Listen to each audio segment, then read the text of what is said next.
Hello teachers! Another day, another reclassification video. At ang videong ito ay para sa mga nagnanais mag-apply ng Master Teacher 2 and 3 position. Narito po ang RFTP to be used for checking and evaluation of your performance requirements. Nakapaloob po dito ang school year ng bawat indicators. Ito po, nilagyan ko na po dito sa gilid ang mga school year para mapadali lamang ang inyong paghahanap. At sa kabila naman po ang note na COI at in-COI para mas mapadali ang pagbibilang ng mga ito. Ayan po, narito po ang note ng COI at in-COI.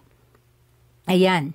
Take note teachers ha, na kapag ikaw ay nagnanais mag-apply ng and at least 5 highly proficient in COIs at very satisfactory and 5 highly proficient in COIs at outstanding.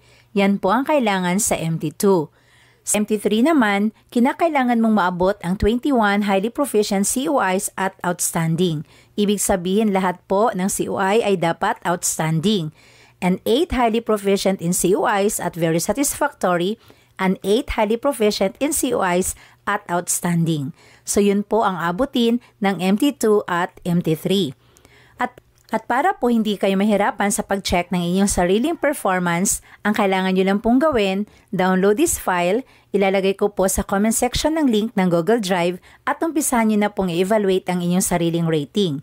Yun nyo po itong isubmit sa inyong HR in charge for their reference para din hindi na mahirapan sila sa pag-double check ng inyong papeles.